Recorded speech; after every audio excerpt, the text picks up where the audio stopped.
Dude, have you ever felt like quitting drifting? Well, see, here's the thing. Yes. Welcome to the Full Throttle Podcast, where we talk cars, chaos, and questionable life choices at 100 miles an hour. I'm your host, Mickey Andrade, professional wrench turner, skyline junkie, and living proof that bad decisions can pay off. From botched builds to track day drama, we're diving into it. But before we get started, thanks to those who subscribed after the last podcast. I chose Joey Shaw as the winner of the $100 Throttle merch gift card. So Joey, slide into the DMs, man, and give me your info. We'll get you sorted on your merch card. And without further ado, coming at you louder than a straight pipe 350Z doing donuts in a church parking lot at 2 a.m., we've got a guest today who's got more tire smoke in his lungs than most of us have breath in our chests. He's a 3-time Formula Drift champion, a Nissan purist with a lead foot and zero filter.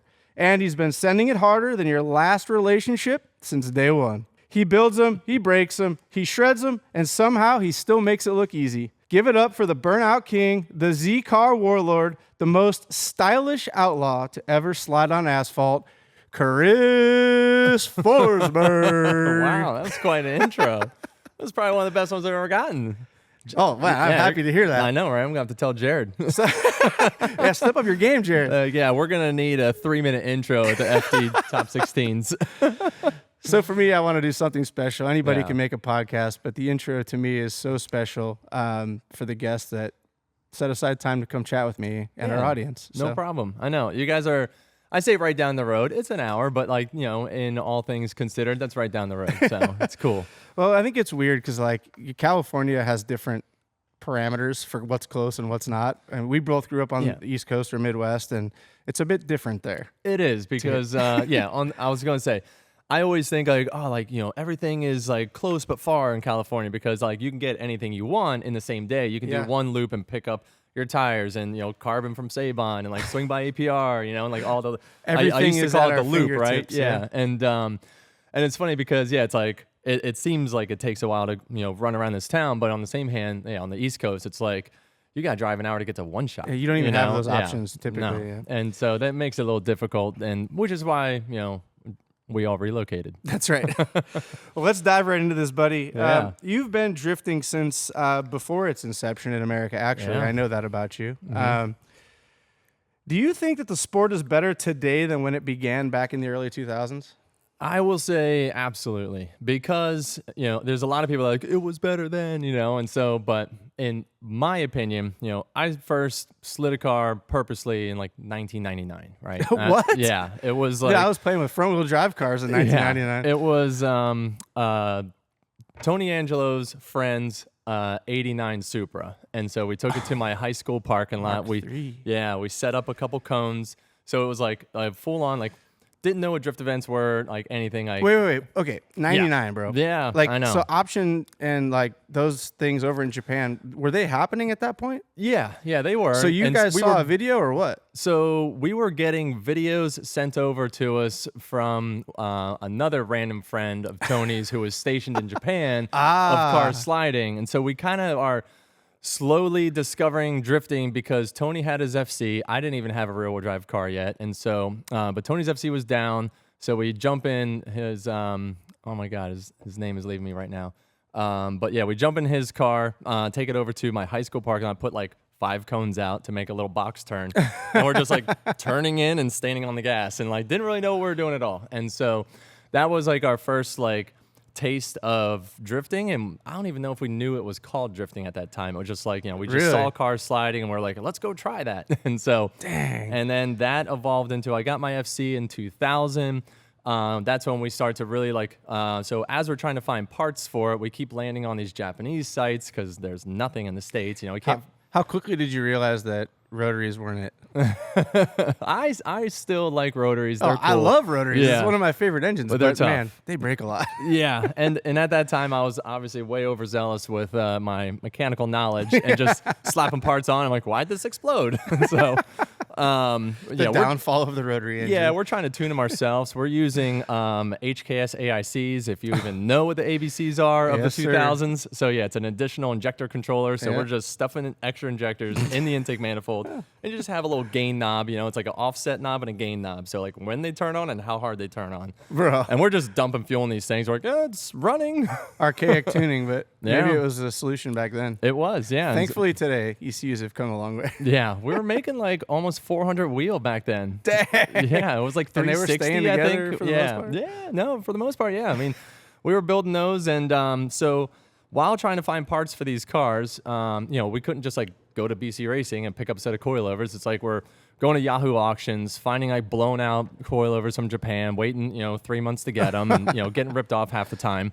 And so the parts, we're trying to build these cars, but in doing so, we're finding the options, the Drift 10 Gokus, and all of that of these style cars getting built in Japan because no one's building them in the States.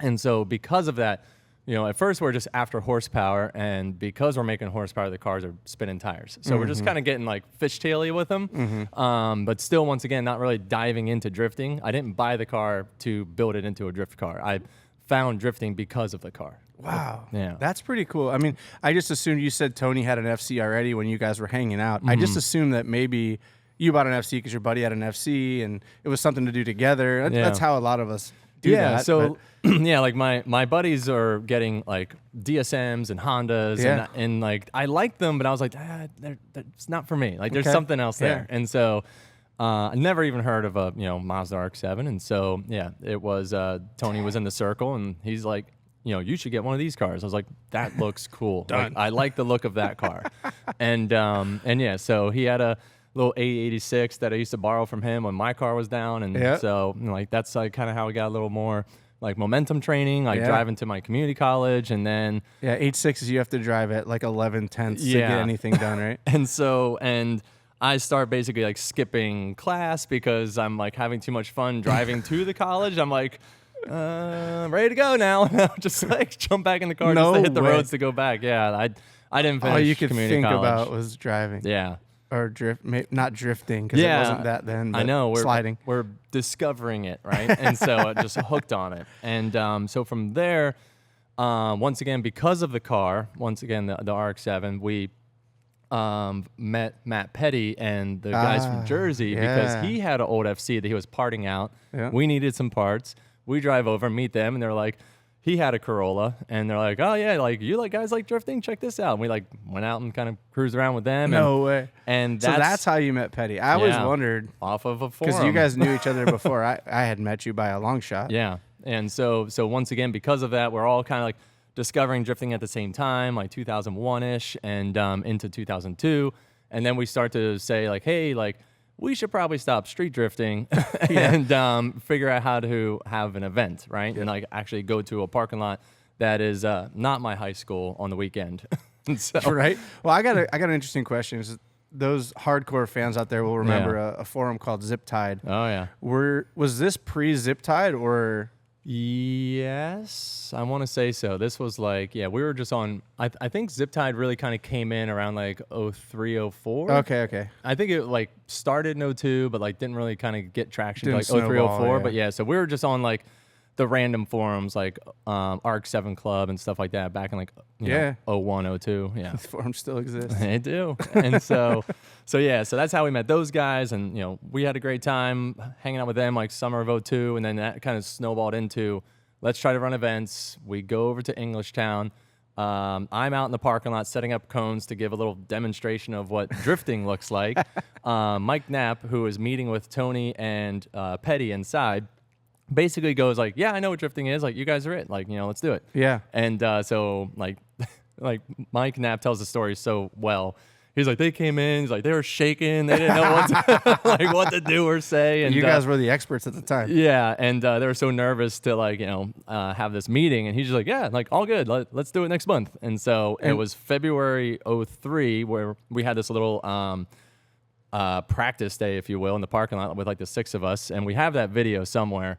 It's like no way. Yeah, we filmed a little video to promo for the first event, which was the end of March, and it's to Ozzy and all that. So we It's like me drifting in my FC. It's Tony, and it was still rotary at that time, and it's Tony drifting in Adam Barker's S13. Oh yeah. And oh my gosh. yeah, make a I little remember video. that car. Yeah, we throw Black Sabbath on it, and we put it up.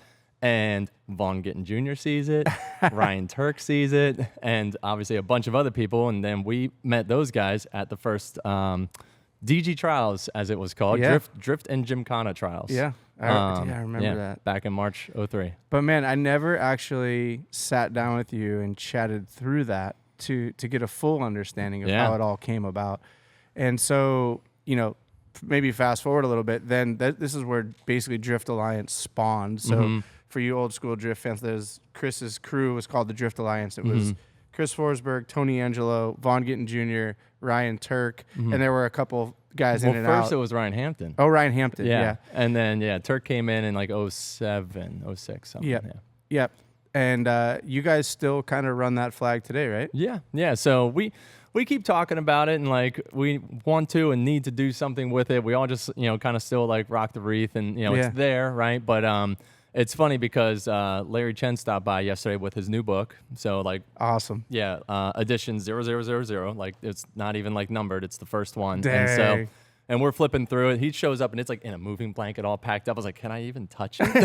Is this the Oracle? Yeah, and it's rad because we're like flipping through it and looking at it, and then he's like, "Here, like go to the good stuff," and he takes it all the way back to like the first, like which 03, 04. He told me it starts in 04 and it goes to 24. So yeah, it starts in. So your pictures are in the front. So or no, does it start in 24? I don't know if this is TMI, but it so he has it. It goes backwards, which I thought was pretty cool. He says that on the podcast. So so it goes from so 24 like page to 1 04, is like kind of current, 24, and then it gradually goes back in time, which is really smart because I think it kind of grabs you with the modern stuff, and then it takes you back a walk through time, which is such a cool idea. So then like you continue to see similar faces, throughout the book, and it's not just like what am I looking at? Because like most people aren't going to know what the China Drift event in 06 was, right? And so like that's in there, and then forgot about this. All-Star Bash, is like 07's in there, and so yeah, like there's this whole window in the book where it's like you just see like me, Tony, Turk, and Vaughn and Andy and all these guys, and we're all in our DA gear, and it's unreal, like consistent, and then like the demo cars there with the Reese on and everything. I'm like, yeah, that was pretty rad. That had to be just a great walk down memory lane for you. Yeah, especially since it's like just so consolidated and like uniquely picked to be in a book. It's not like I'm just swiping through a phone like, oh, remember that old, So the way that he like kind of placed everything and organized it, I can't even imagine how much time he has into it. So it's 2,750 photos. Yeah, it's insane. I cannot wait to buy a copy of that. Oh, I know. I think he brought up a point. He's like, you should carry it around with you and have all your friends that are in it sign it. And that would be really cool, just as something to have on the bookshelf at some point later in life. Yeah, I need to get one, 100%. So it was really cool to see that. But yeah, once again, just looking back at those early events and just like, and so to full circle that question, I think that drifting is better today, and people will say like, "Oh, the good old days," cars were better back then, and so and you can build your car however you want. Yeah, that's the biggest thing. And now there's even more events. So because of the roots of drifting and how far it's come, there are now more events such as Drift Appalachia, and all these other places. Which we would call grassroots drift events, which really aren't because a lot of pro drivers turn up there. Yeah, so whether in secondary cars or whatever. Yeah, and some bring out like a full-blown pro car, and some show up with like a little party, like 300 horsepower cars. So once again, the coolest part about drifting is that you can build whatever car you want, however you want. Yeah. And there's more accessibility to parts, there's more accessibility to the knowledge, and there's more accessibility to tracks and places to go. I mean, I'd go out on a limb and say that the United States and even some other countries, I know Latvia, HGK guys have a strong hold on some of the chassis. Like, I would say we have an advantage now, even over Japan. Like the amount of parts Wise Fab and the guys up in South Orange County or North San Diego that are doing, I can't think of the name of the company, angle kits and tie rods and all the crazy stuff that you need. Part Shop. Yeah, Part Shop Max, which we've used on some of the builds here. And so, man, to go back to when you first started and you couldn't get anything, and now everything's basically at your fingertips. Oh, yeah. Even in 2007, I built my own angle kit on the 350Z because there was nothing available. So we shouldn't get into too many gory details, but to explain, an angle kit basically adds steering angle to any of our fans that aren't into drifting, and allows the car to actually drift better at a steeper angle and also recover from a deep angle drift. But so Chris is basically saying you were modifying the upright or the knuckle. Yeah, so I built a new lower control arm at the shop, and then I built a steering pickup relocator to move it inboard and give the car like from like 45 to like 60 plus degrees of angle, which at that time was, basically it started to become necessary, right? Like around that time, the first few years of FD was just a lot of low angle, low power cars. Yeah. And then, knuckle kits were coming out, mostly like, MA Motorsports was making them. A couple other people were doing like just cut knuckles for the S chassis. So you basically squeeze it in closer to the knuckle. That allows it to travel more. Yeah, so you basically move the pickup point inboard. So when it's at angle, when it's in here, it's basically just a steeper pull on the inner tie rod. And so nobody made anything for the Z chassis, and that's what I was campaigning in. And so I just had to make my own. I ran on that for like 2 years. Crazy. Yeah. So that's a perfect segue to sort of introduce when you finally picked up all your shit and moved it to California. Yeah. Or made the first pilgrimage.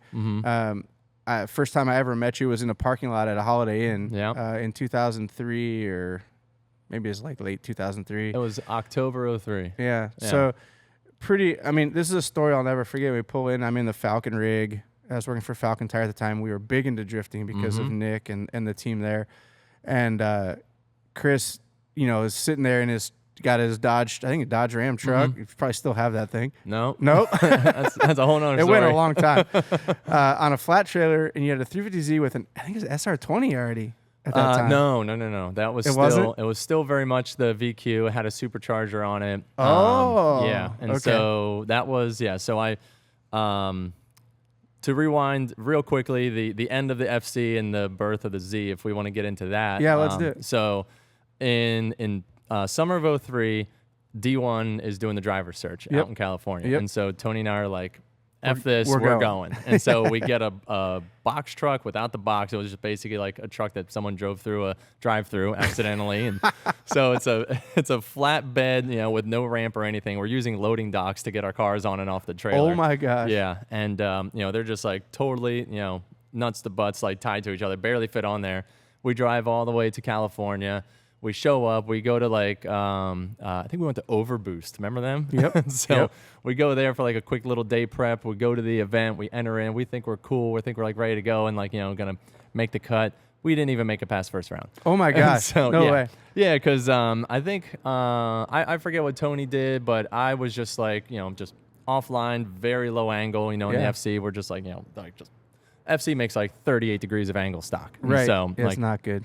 Yeah. And so, it was, so like the original 8 guys, it's like Reese Milne, Sam Hubinet, and those guys all make it through and get their license. And so basically, like, but what it was for me was an eye opener on like how much bigger drifting was in California versus what we were growing out on the East Coast.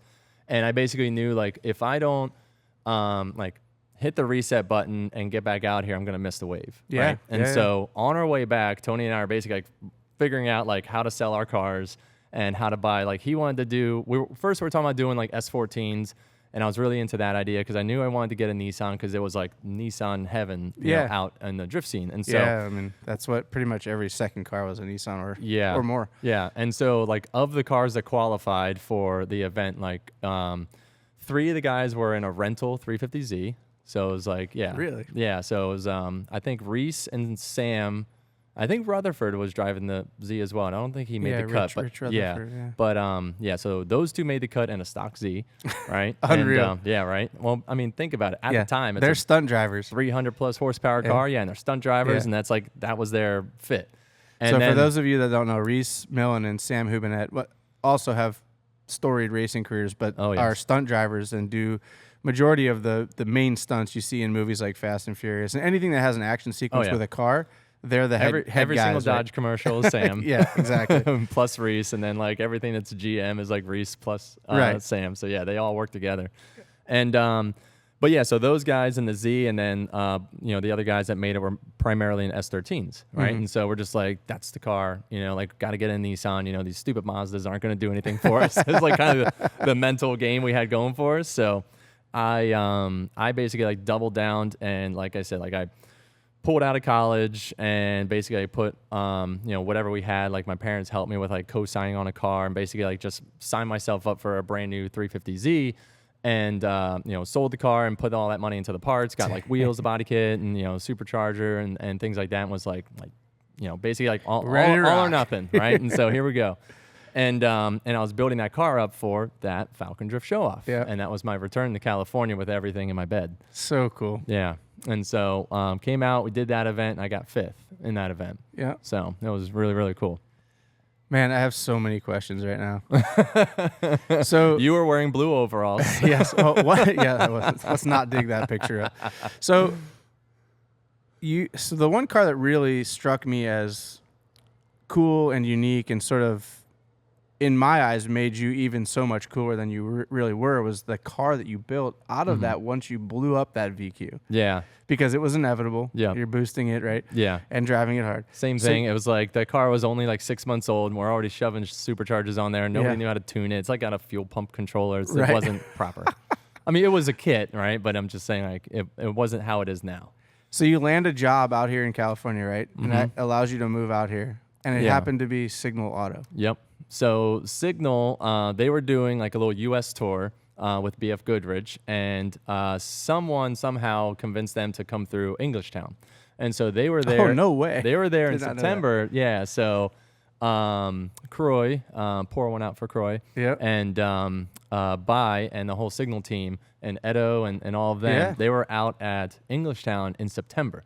So it was so that was my last. So they got a sneak peek. Yeah, so that was my last event, and so I'm like, they're giving me a little extra track time because it's like Wagons West, So I'm like ripping around the Z. It's like my little shakedown. Everything was built, and I was ready to go.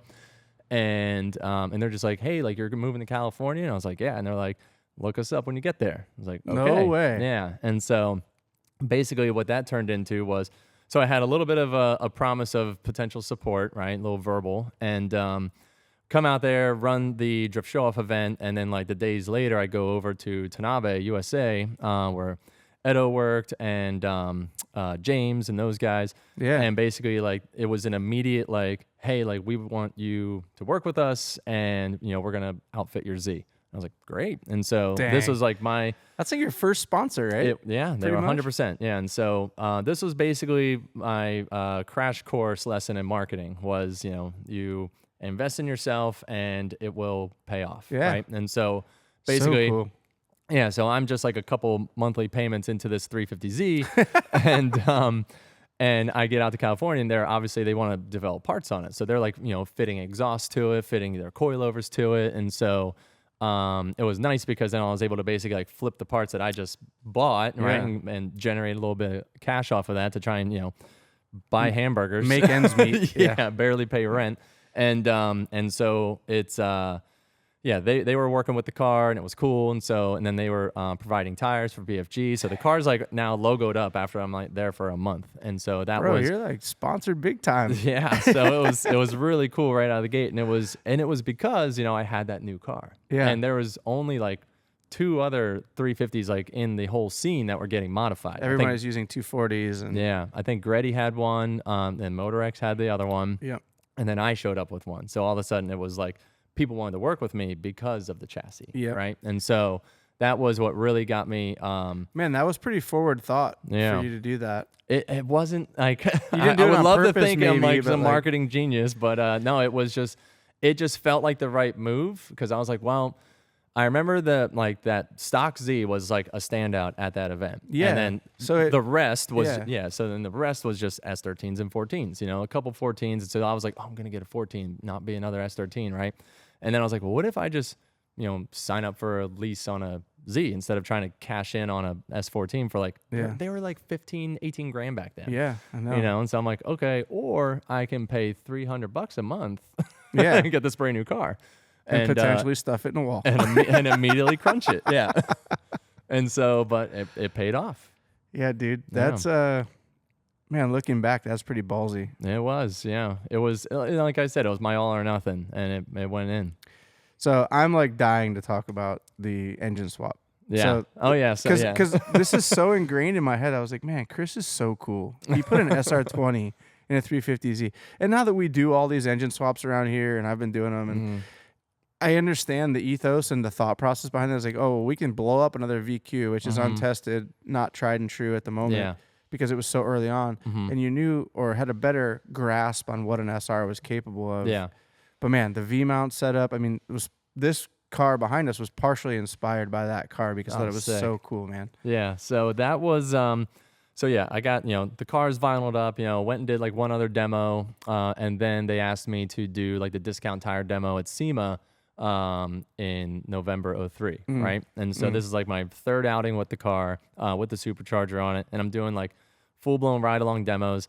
And essentially I first stuffed into a wall. Attaboy. It wasn't terrible, but I kind of like, I had like a big understeer push and like basically like, crunched the front corner headlight. Oh, so you weren't like showing off. It was oops. Yeah, it was a oops. Yeah. And it was still very early on in the drifting days. And so I like crunched the front corner a little bit, but little silver duct tape on the silver car, didn't hurt anybody. Took the headlight out. It's a new intake and ripped the whole day. And that's the spirit. And I think because of that crunch, I was driving the car like really hard, after that, and just like really standing on it, and I melted the motor down. Yeah. So that was like, okay, what do we do? Do we put another VQ in? Blah blah blah. And at this time, at that same event at SEMA 03 is when FD announced their national championship. And so it's like, okay, like all of a sudden, like now we have this national championship. Like this is what we're doing, 100%. Blah blah blah. And so I wanted to build the car with something that was more parts readily available, which, SR parts available, but still more than a VQ. Yeah, for sure. And I was also with the Signal Auto team, which ran all those SRs in their cars. Oh, and they had their hands and stuff over in Japan. So exactly. If you needed parts, they could source it. And so they had a motor sitting there, and like they wanted $5,000 for it. And I was actually able to sell my blown VQ, like with the transmission and everything, for like, I don't know, I think I got like $3,000 for it. So I was like over halfway there for a blown up motor and trans. What about the supercharger? Sold that too. Yeah. So yeah, like so you might have been even. Yeah. So once again, like can't count every penny, but unload all those parts, and then was able to buy. Yeah, I bought that SR from them, and then me, Tony, and Mikey Carluch, we built that. Mikey Edwards, and we built that car in the Signal Auto garage. So fit the motor into it, and like built an offset shifter, built the engine mounts, and we put a V mount on there because there's so much room in front of it now. Yeah. And so it's like, okay, well now I have a 400 horsepower, set up. I think it was 360 before to the ground with the supercharger. So we're like, now we have a setup that is the same as their cars. We're sharing parts, and it just made sense. Well, it's probably much better balanced with that. Oh, it was great in it as well. It actually was really good. Yeah, you were very successful in that car. Yeah. I mean, I felt I always loved that setup, and I wish unfortunately the horsepower wars probably ended that car, but yeah. So that was we built that car, and then the separation there with Signal was basically I guess they got their 2004 budgets, and they're just like, hey, like we can't support you doing FD. And so that was like a big bummer. It's like, they had like what they had to support their few demos for their cars. And they're like, we can't do like a whole nother ring of the country. And I was like, like, well, what do we do? And it was like, it was, like a mutual separation, right? Because they knew that that's what I wanted to do. And they're like, we can't help you with that. So I continued to work with Tanabe, and Tanabe and Signal were like, two peas in a pod. Like parent or partner companies. Yeah. And so like no bad blood there. It was all good. And I then got a phone call from the MotorX team, who were the guys who originally brought in the GTRs back in the day. Awesome. And so they had a Z, and their Japanese driver was going to be one of the judges for FD. And they're like, it'd be cool. Like, he's going to be doing demos in that Z, and then you can have a matching one that's in the competition. And like, let's do it. And I was like, 100%. So got locked in with them, and we're getting our cars loaded up onto pilot transport rigs, just whatever we can fit into the car, right? Those are our spares. You're stuffing everything inside. And we're shipping them across the country to Road Atlanta for the first ever FD event, and we went all the way to the finals with that car. Insane. Yeah. So podium the first two FD events ever. Doesn't feel like that long ago. I know. It really doesn't. And I remember you and Vaughn also. You and Vaughn also were podium, right? Like both of you guys. Vaughn got fourth. Vaughn was fourth, Yeah. but he was. I remember you guys high fiving. Yeah, that so photo. Yeah, that photo from 2 years ago. That was like completely unplanned. As in, as in like how we parked, right? So like they had us pull up and they announced winners like as we got to. I think it was like from like top 8 on back in the early. 20 years separated. Yeah, so it was 20 years later at Road Atlanta, and yeah, like me and Vaughn faced off in the semis, and I moved on. So there's a photo of us out standing next to our cars and 2 cars parked, and we somehow, like without even knowing, like just pulled up and parked the cars in the same position, in the same spot on the track. Recreated and like, it. yeah, so there's a photo of like the 2 cars like top and bottom, and it's like, whoa, can't even make this stuff up. So sick. Yeah, so that was 20 years later, and that one was the finals. It was me and Vaughn in the finals in 24. So cool, man. Yeah. It's like storybook things that you Yeah. can't write that. No, That's I know. neat. It was really cool, and so yeah, with that, or was it 23? It was 20 years later, is what it was. So, but what was I gonna say? So yeah, when you talk about horsepower wars and like kind of like the phase out of that engine, so yeah, the next year we built the S15. That's where our relationship really kicked off. So that was at Falcon Tire where they decided, they were already all in with drifting. Oh, yeah. That was their focus for motorsport activity, and they brought on basically the Drift Alliance crew, which I thought was a brilliant move because you guys were all super hip, super cool dudes, knew what you were doing, knew how to drive, knew how to build. They bought a few chassis or got chassis for you guys and cut you loose, basically. Yeah. And man, I think you got the coolest car out of all of them. Oh yeah, I'm so stoked on that one. Yeah. Hey, Tony's FD was cool. The FD was rad, and that was built down here in San Diego. But we built the S15, and that was what was it? JSC had an S15, so yeah, it was. There was 2. Yeah, so there was 2 that year, and that was the first S15s ever in this series. Right, and S15s were dream cars. Oh yeah, for us back in 04, 05 time. Yeah, Vaughn got a Mustang. Yeah, that car was almost new, if you think about it. That car was only a couple years old. Oh my God, yeah, you're right. I know, you think about it now, it's like, that thing is. Because if it was a 99, it was 6 years old or 5 years old. Yeah. So basically brand new. Yeah. Wow. I know. I didn't even have that thought till just now. Holy crap. And here they are now 25, and we're able to legally import them, which is super awesome. And so we built that car up in like weeks time, like no time at all. No time. We ran the whole 05 season, and what was it? Yeah, I got my first FD win in that car. Did you like that chassis? I did. It was right-hand drive. I got thrown right into the ringer. Yeah. And I had driven right-hand drive before, but to run it in competition, it's like, well, you want an S15, you got to drive on the right side. It's like, well, all right, let's figure this out. Yeah. I would say, though, I mean, maybe this isn't an accurate statement, correct me if I'm wrong, but it wasn't as cutthroat then as it is today. Yeah, no, there was only... a lot of drivers were making mistakes then. Yeah, there was like 10 guys that were putting it down like almost every run. I don't even want to say every run. Yeah. But there's like 10 guys that would like put a good run down 90% of the time. And vehicle proximity wasn't as what it is today. No, it was like 3-car gap on average, you know, and that was tight. Yeah, exactly. At that point. If you were like within the same, radius of the corner, like you were doing well. Yeah, yeah. We didn't really start like getting up on people's door. I mean, it would happen once in a while, but like there wasn't really like within 1-car proximity until like 07. Yeah. Like a little bit in 06 maybe, but yeah. Yep. Yeah. Well, that's really cool. I mean, so we'll get into sort of more of like what bringing up to today's present time, but I want to go through and run through some questions with you and just sort of have some fun. Yeah, no, go for it. So I know I keep talking about that old stuff all day. Me too, man. It's where we cut our teeth. And it's so cool to have come up through that with you and with the guys. I'll never forget it. It's a huge part of my life. So. Yeah. What's the sketchiest moment you've ever had mid-drift? Mid-drift. Well, resulting in a crash or a save? Doesn't matter. Like, let's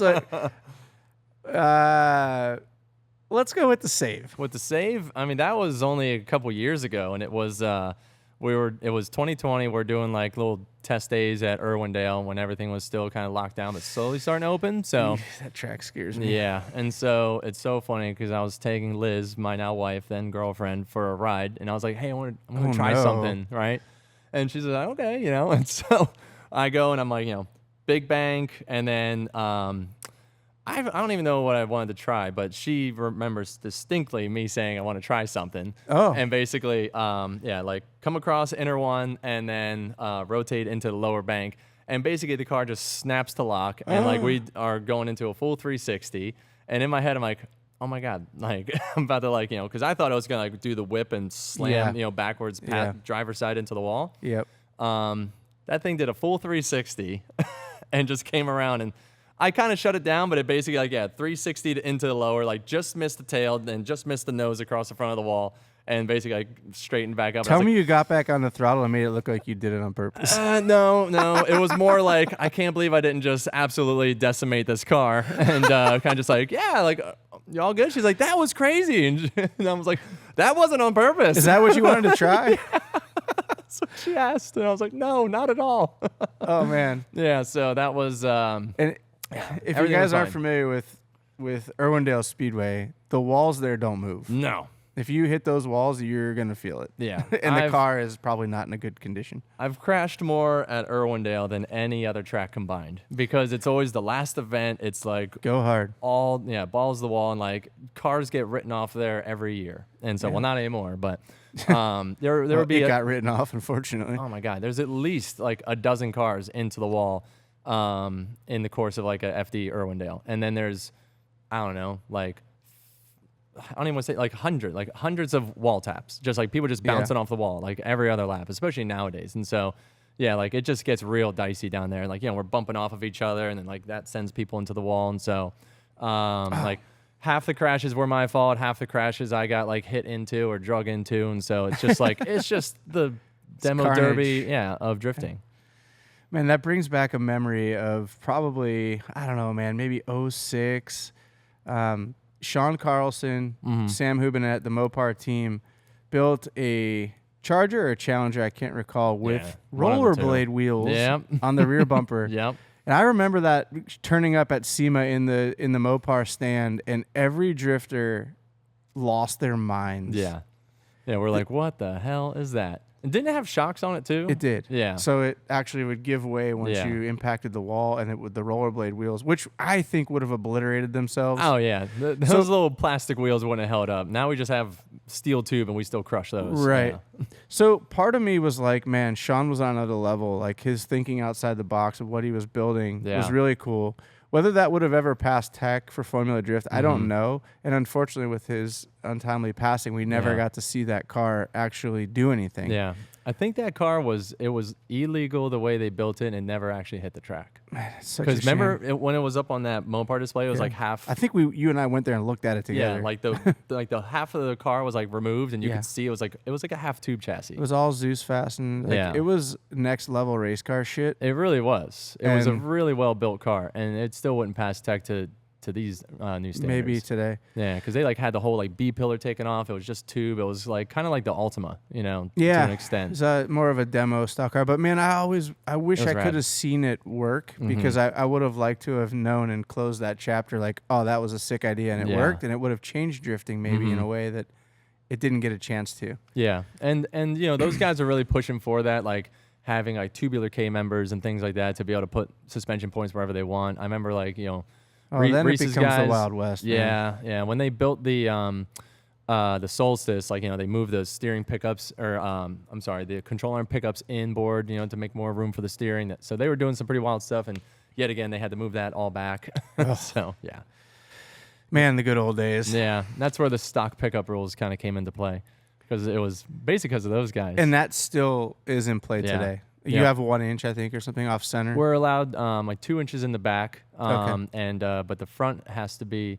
I think it still is. Yeah, I don't think you can move any points in the front. Oh wow. Yeah. Okay. So the front, because the angle kits and everything that people are doing on the outside, all the pickups on the inside are all factory. Yeah. And then in the back, you can move them around to try and get some more dig out of your car. So you mitigate moving those inboard by Yeah. That's why the fronts on most pro drift cars are very wide because you're building it outward. Yeah, you need to have room for the tire to be able to come all the way in without hitting the frame rail. To sweep, yeah. And so on the rear, the funny thing is like you got companies like Part Shop Max and WiseFab that are creating these like whole bolt-on rear kits that it's almost better to utilize the factory pickup points than moving them because they're engineering it to that. Yeah. So like we used to move our points on the Zs because we were running stock knuckles in the back for the longest time. Mm-hmm. And me, Brian, and Ray, MA days, we were moving those points and we got the car working really well. But then once we swapped on to like full drop knuckle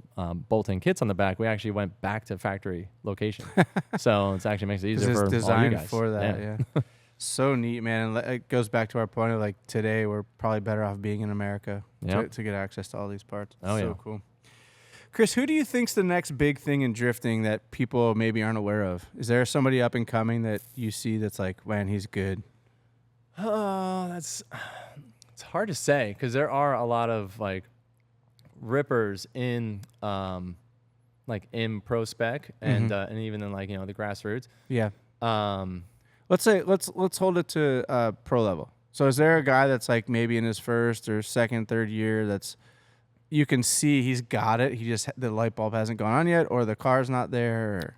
Is there somebody like that? You think? Yeah, I'm trying to think who that would be. I know I'm like, I get so brain dead with like trying to remember everybody's runs nowadays because there's so much drifting and so many cars and so many builds. But yeah, because I was gonna say like Jerry Johnson, like he's still on the pro spec side, but like he's definitely been like. He drives just super hard, and like when it sticks, it's like really good. Yeah. And then like Cole Richards is like a guy who drives hard, but like still plays it like maybe like a touch safe, to like get the results. So like those two guys like kind of stand out. Of course, my guy Alex Jaeger, like he's very solid, consistent, like every single time, like out on track, and he's been podiuming in pro spec for years now, and so that's cool. I didn't want to just like jump right out and say, oh my guy. My guy's the guy. You're here to promote. You're here to promote Chris Forsberg Racing. Yeah. So of course I got throw it out to him too. You wouldn't have chosen him if you didn't think he was. Yeah, of course. He was the guy. So. But yeah, no, it's like on the pro level. I mean, there's like everybody has a shot at it now. It's pretty wild. What'd you say? What's that? Would you say that everybody pretty much could podium at any point? Yeah, it is like the top 32 battles look like final battles. It's insane. Like some of the matchups that we get now, and it's so that makes it really difficult to like look and be like, oh, like he should have had a chance. I'm like, no, he like went like one more time with Osbo and like top 32. It's like it's crazy now like to to see like where pro drifting has gotten to. Yeah, there's not as much parity as there used to be. I mean, you could sit back in 05, 06 and watch the bracket and be like, yeah, he's going to move on. He's going to move on. Yeah, you can pretty much build it out. Be pretty correct by the end. 100%. So drifting nowadays is super competitive. Mm-hmm. All on NASCAR, have you ever thrown hands or wanted to after a drift match? I'm not really that type. I mean, I think everybody probably remembers the Chelsea story with me and Denofa back in 18. He got pretty mad at me. We're very cool now. Yeah. But, it's I think most of that like is a lot of theatrics, but when you're in the heat of the moment, I play sports, so I know like you could be the nicest guy in the world. Oh yeah. Off the track, but on the track, you want to win. Oh yeah, I mean, so like, you get two alpha males that don't want to win. There's going to be disagreements. Oh yeah, I've seen guys that are the nicest, people outside the car, and you put a helmet on, and it's middle fingers out the window, and like, it's, don't want to name names, but yeah, you don't have to name. Yeah, names. But yeah, like you said, like tempers rise very quickly out on track. But yeah, the thing with Chelsea and I, so I had the Hollinger sequential back then. Yep. And so it's Seattle, and we're running together, and normally we don't really upshift in drift, like because there's a 50% chance that it's not going to stick, right? And so like even with a dog box, you have to like get the wheel speed just right and pull the gear just right for it to like always lock in, especially with the high level of grip that we're running in the cars. And the sequential has like the flat upshift that we would run. And so you don't, by flight, you mean not the clutch. Yeah. You're just grabbing a gear. Yeah, but it only works, once again, without wheel speed. Like, they don't like that. And so like on the straightaway running up to it, you could just like, like you're just kind of rolling into the pedal and just like barp, barp, barp, barp, and pulling it through, and it's nice. But in drift, you're still like clutch in, let it breathe, pull it, it's grabbing, and we're going. And so it was the old Seattle track where you do the power alley, you come in, it's like a tight dig, and then you drive out to the large finish. And or larger radius finish turn. Yeah, it's like and it's so, like an S. Yeah, shape. so I was pulling a gear there, and once again, it's like, the most of the time it would go in, but otherwise there's like this like hiccup, right? And so, Chelsea's like right behind me.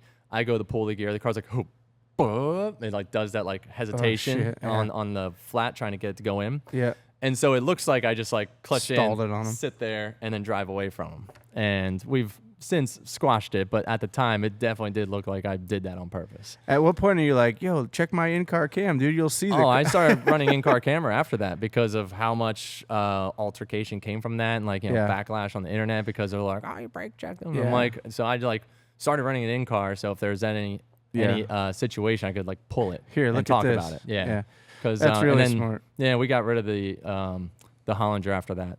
So and that was a problem with that gearbox specifically because it didn't like the wheel speed. Yeah, and so we switched up to the 6XD, which is like a stronger, sequential as well, but like still the same.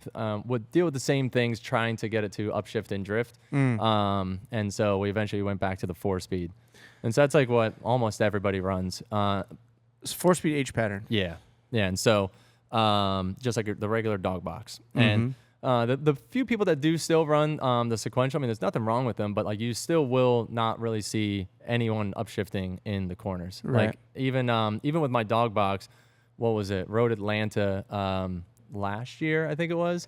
I'm in the keyhole and I'm going 3 to 4, like fourth down and in, up the hill, around the bend, knock third, hit the inner clip, back up the fourth to come out. Come down the hill, And after doing that for a day and a half, like, sorry, senor, I cannot. And it decided it wasn't doing it anymore. Go to pull fourth and top 8 and just like zing, and just zings it. And I was like, no. Like, oh my God. And so I, so the car does, like, once again, it like looks like I'm just like off the gas, right? Because it's like, like by zing it, you mean it's not going into zing, fourth yeah, it's just gear. like, it's just like grinding its, face off. I break the shifter trying to pull it into gear so hard, and yeah, baby.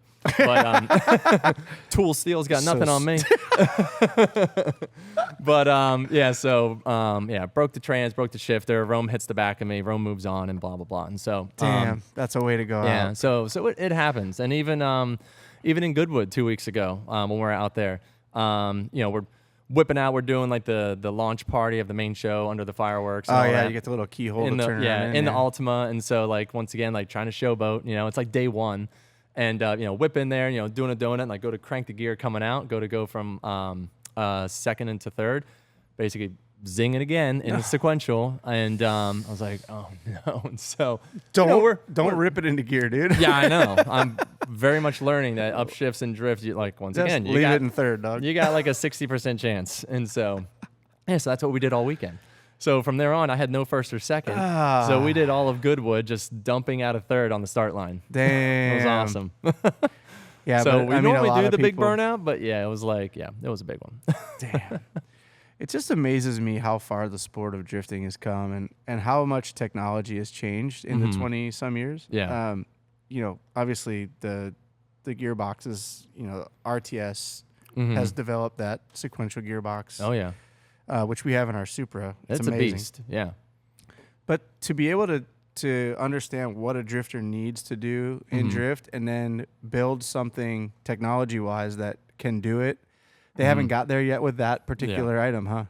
I mean, yes and no. Like, obviously the 4-speed doll box is the answer, but yeah, and those have been strengthened and developed because in NASCAR they have been like kind of shaving them down, to save weight, and so we've been strengthening. You just run them full buff. Yeah, so we're running like steel forks and all of that versus those guys are running like like aluminum reverse gears and brass shifters, and so. Ricky here knows all about the aluminum reverse gear in our RTS gearbox. He decided to do a standing burnout in our Supra and forgot he left it in reverse. The gear was in a million pieces. Oh yeah, I bet. That was on Hoonigans this versus that too. Oh my God, he wasn't just nervous. Yeah.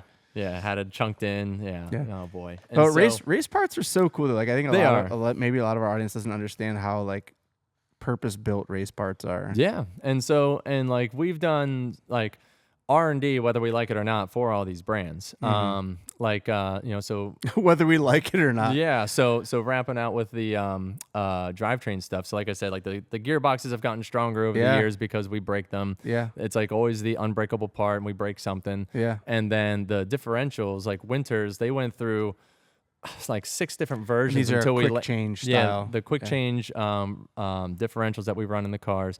And so we went from their standard IRS setup. We started, breaking the stub shafts. So then we get upgraded tool steel stub shafts, and then started to break those. And then we go to larger, internal spline. We go from, I think, a 32 to 36 inner spline. Damn. And then we start twisting it within the aluminum spool. So now it's they always make the weakest link. Yep. And you're so always searching for it. Now they make a sleeved steel inner piece for the aluminum spool. Now it has a steel sleeve in it, which has an even bigger knurl on the outside, and then down to the 36 spline on the inside, and then those knock in. And then, people are twisting the input shafts, and they make a stronger input shaft. And then the axles are breaking, and so they go from the 108 bolt pattern to the 130 bolt pattern. So yeah, we're on like version 6 of these differentials over the course of a decade. It's crazy. And so, hats off to them for continuing to try to, mediate the problem and not just like, whoa, turn your cars down. Well, and drifting is a relatively new motorsport. Yeah. So they're adapting basically what they had designed for short track racing. Yeah. I don't remember what those quick changes were typically used for. They were used for dirt track, but then they made IRS bells so that people could put them in their hot rods. Yes. And so that was like the other main thing. But then so the difference is, like the technology of the, say the differential of the transmission, as it's growing, so is the grip and the progression of the drift car. So we're just chasing our tails the whole time. Like they get stronger, we break something else. And they get stronger, then we break something else. And so now you got everybody making, 1,200 horsepower, running 6 PSI in their tires and trying to rip their front wheels off the ground.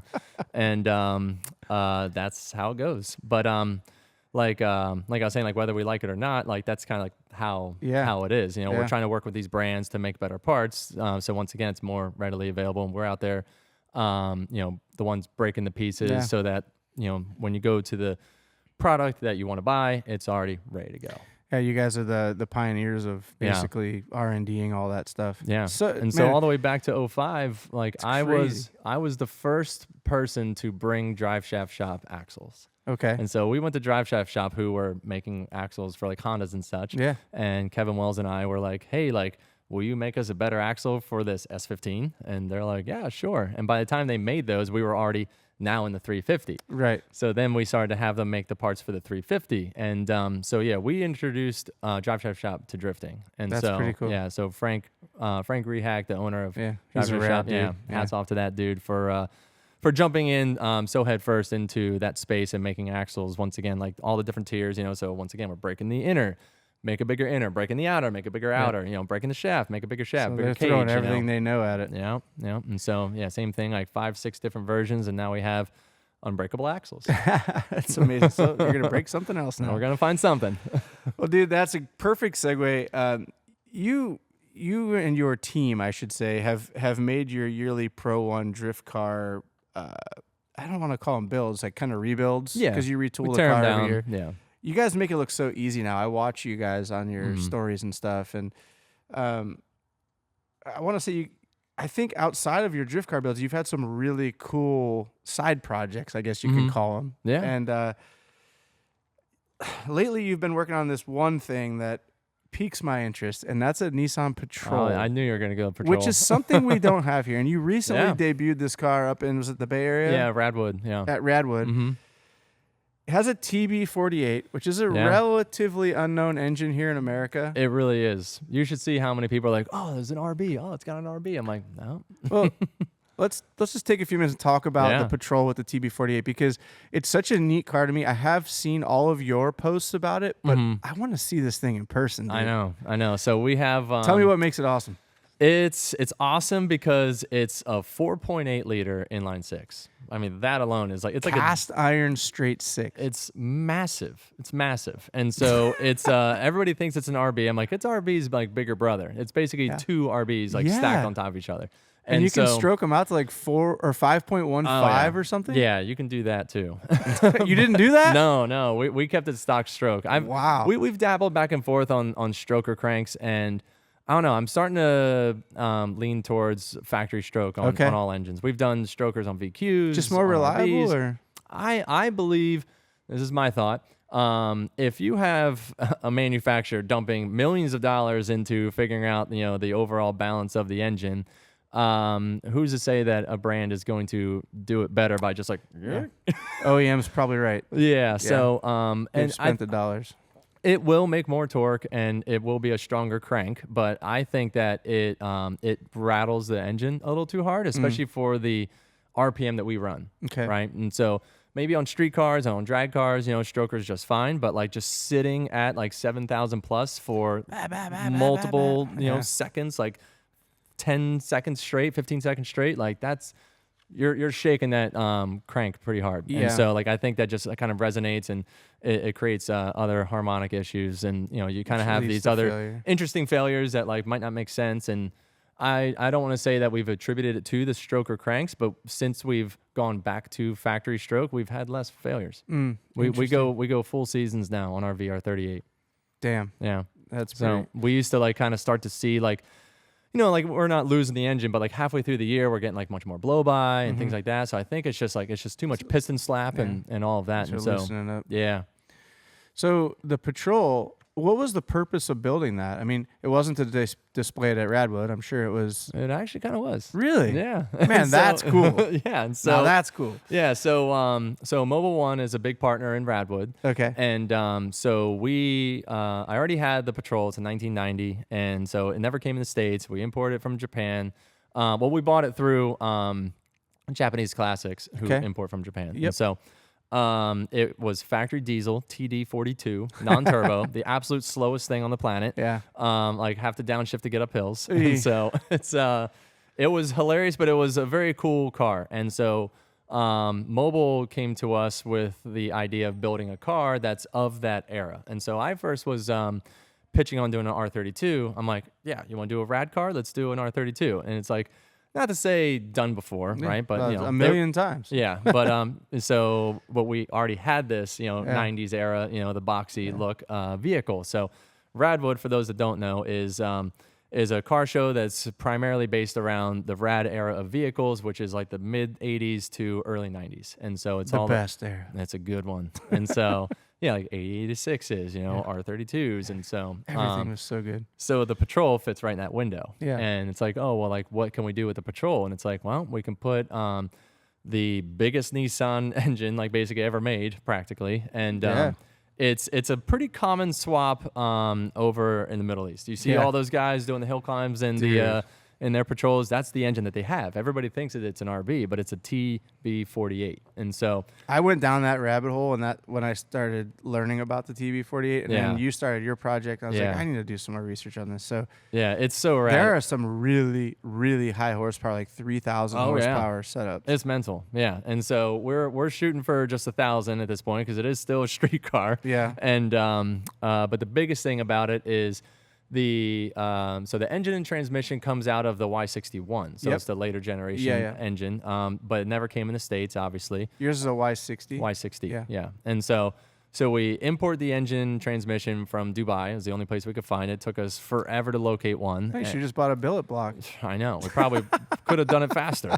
And so it's just been a huge struggle finding components for it because none of it comes in the States. None of it. Well, you can't call up O'Reilly's. Yeah. So we've been sourcing parts from Australia, and even that's a funny story. Hypertune makes an intake manifold for it. And I get a hold of those guys, and they're like, yeah, like, we'll build you an intake. Great. I was like, awesome. Thank you so much. And so we're trying to get the component from them in time for our debut with the car. And we know that the shipping is not going to make it in time. And so I'm actually flying to Australia to do an event, Spring Matsuri. And, that was Fall Matsuri. Yeah, it was in March. And so, And then my one of my friends and fans, Tan, shout out to Tan. So I'm like looking up, I'm like, well, where's Hypertune? I'm like, oh, that's in Sydney. It's like 8 hours north. It's not exactly around the corner. Yeah. And so, it's essentially like, San Diego to San Francisco. Yeah, it's far. And so Tan's like, well, like, I basically reach out to him. No, he tells me that he's coming to the event. He's all excited to come down and, see us and everything else. And so, and Liz always connecting the dots for me. She's like, why don't you see if Tan can get it? And I was like, that's a great idea. So Tan drives over to Hypertune, picks up the intake manifold, and takes his flight down from Sydney to, where are we? Brisbane. Yeah. And meets up with us, hands it off to me. I take him for a couple rides as a thank you. What a legend. And then we put it in our suitcase and fly it back and stick it on the TV. Man. How many car parts have you flown in suitcases? Too many. I mean, outside of like the typical FD weekend, we're always bringing something to and from the track, because we don't always bring the trailer back to the shop. Right. Like it'll just go out and do a big loop. It came back after St. Louis. We do a little check-in on everything, and then we'll send it up for Seattle and Utah, and then back home again. But we'll be like carrying parts on the plane all the time. So that happens. There was there's been a couple interesting ones over the years, but I remember trying to check a transmission for one of you knuckleheads back I bet. in the Falcon days. And then when I went over to build my R34 in Japan back in December, I had a full roller bag with a full RB26 refresh plenum. Oh my god! Full intake plenum, fuel rail and all. Yeah. And a engine harness. The whole bag was filled with parts, and they're looking at me like I'm crazy. Like, what are you doing? I'm like, I'm bringing this with me. It's way cheaper. Oh yeah. To carry it on the plane for $50 cheaper. Yeah. Then ship it, and then have to pay tariffs on everything. Yeah. Yeah. It's literally almost cheaper to buy your own flight and bring it. Yeah, it is for sure, especially if you're going there. Yeah. And so, we've done that a couple times. Like the funniest train, that reminded me of a story. We didn't exactly bring it on a plane, but there was one time we're doing a demo at a Champ Car event with Formula Drift. We used to do those around the country, the DA guys. And we sent my car on the transporter to the event with the SR in the passenger seat. We basically took out the passenger seat, put the engine in where the passenger seat would be, put it on the trailer and shipped it up there because we ran out of time to finish. We're finishing Vaughn's car, finishing Tony's car, and we get up there and we basically put the engine in at the track the day before the event. You guys just slam a motor in at the track. That's right. Everybody thought you were crazy. We did it by hand. There's no way these guys are getting this done in time. Yeah, because the whole front end comes off the Z, so like the three of us are just like waddling that thing in there and just sat it down and slammed the trans on it and went to town. Savages. Yeah. I love that. Those are the stories that I love about the old days, man, because that just doesn't really happen anymore. Yeah. Because everybody's got, like the pro level, everybody's got wrenches and tools and guys to do things. And I think we have wrenches and tools back then, too.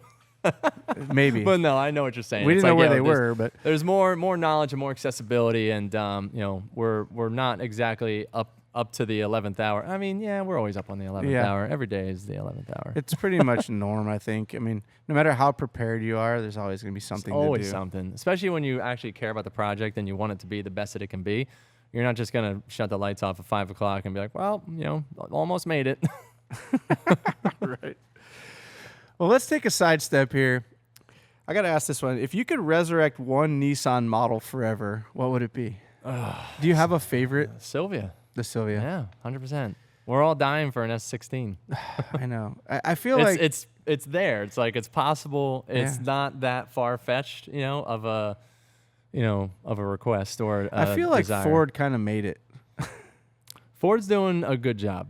So the Mustang with the EcoBoost 4-cylinder turbo is Yeah, so pretty close. I mean, Nissan can do it. They can, yeah. They have the resources. They have the ability to do it. But I think with some of the shakeup that happened with the high level people that were there, it's like kind of like let's kind of play it safe and do what we know and reset button. get a little reset going. So like it's not to say that it's gone forever, like that window is gone, because obviously they haven't made the Sylvia in a decade or more now. 2. Oh my God, don't make me count, dude. Yeah, it's been 20 years. Yeah, no, 25 years. S15 is my eligible for import. Like I said, don't make me count. So would you say your boy Vaughn Gitten's gone out and tried to build his own version of the S16? Yeah, I mean, yeah. So his RTR brand is launching that exactly into dealerships. Yeah, which is crazy. It's so cool to see what he's done with the RTR brand and like how he started it and like where it is now is crazy. And so, like, it was literally just an idea, a package that he put together and grouped in with a couple different partners and made it happen. Just stuck to it. And now it's an entire empire. I'm so proud of that guy. I'm also very proud of you. Your Forsberg Racing Edition trucks are super cool, and those are available through a dealer level too. So you've also done some big things in the space. It's fun, yeah. It's we've broken some ground and done some pioneering with weird engine swaps and things like that. Yeah. But yeah, like growing a full-fledged aftermarket company like Vaughn did, that was awesome and very successful. And so, I mean, one of the only one to really do that. I mean, everybody's got a successful business that's within the space in some capacity, right? Like whether it's like merch or their own media or it's like making some parts. But like, I think he's got to take the cake. Yeah, he's done a lot, man. And it's just his resilience and desire to want to be doing that, I think, is just so strong, and it always has been. Yeah, even before he was in Mustangs. Yeah. No, he's always had the knack. We used to call him the silver tongue because like he could talk his way out of anything. If you needed something, put Vaughn in. Yeah, and he won't take no for an answer. Yeah, and so that's the business mindset. Yeah, that's how you get it done. I gotta tell you, when I was working with Nick at Falcon Tire and running that race program where you guys were all on the team, my least favorite yearly conversations were with Vaughn. Because if Vaughn didn't get his way, it was always no. Yeah, he's like, nah, Mickey. Yeah, this isn't how it's going to work, dog. I always knew it was going to be a fight with him. Oh, yeah. But it always ended up good. Yeah. No, he's really good at switching the hats, Like, he'll be your absolute best friend, and then he's like, actually, like, here's the deal. This is what we're going to do. I was like, oh, okay. Like, yeah, I got it. And he's like, all right, so let's go, buddy. Yeah. That's the best part about him. He should have been a politician. He'd have been a good politician. He still could be. Because he does what he says he's going to do. Exactly. That's what I'm saying. Like, he has that ability more than anyone else I've met. Yeah, for sure. To switch it on and off like that. So I'm going to ask you a tough one here, dude. Go for it. I mean, it's going to be easy for you. I already know your answer. Okay. RB or VR? And why? See, this is a tough question because it's not tough. It's not. Yeah, I know. It's So I actually have very little time and experience with RBs. This is why I asked this question. Yeah. Because I feel like as a Nissan guy, you are the Nissan guy when it comes to motorsports, in my opinion. Yeah. But I've only ever seen you build one. RB. Just the gold how leader. How do you go that long I know. And sidestep the RB as well as you have? I think because I continue to see people struggle with making a lot of power out of the RB. Yep. And so to me, like I was in the VK power plant for so long. 5.6 liter V8. Yep. Yeah. So out of the Nissan Titan truck, and so that engine, quick side story, we swapped that motor into that convertible back for SEMA 06. Yep. And that was the first V8 ever swapped into a chassis for FD that didn't get one. Did you know that? I didn't know that. Yeah. Now I remember. Now I know and recall that project quite fondly. Yeah. So it was the first V8 swap in FD. And Crazy. It was, with the Nissan And Titan it wasn't an LS. Yes, that's right. Which is cool because you and Kevin were really thinking on that one. Yeah. Like, we need to use a Nissan motor. Yep. And I already knew the SR was like getting dated, right? Because like we were seeing the growth of the V8s, making big power. You had GM was out there, Chevy was, or Dodge was out there, and so we wanted to run a V8. I didn't want to put an SR back into that chassis. We ran it for the past 2 years. It was like showing its signs, like when we were talking earlier, the horsepower wars, right? And so not that the V8 made much more power, but it had the more torque. Well, yeah, and so to elaborate on that even further is like a lot of guys at that time were getting away from, well, you couldn't deny that Sam and Reese were dominating at that point in V8 cars.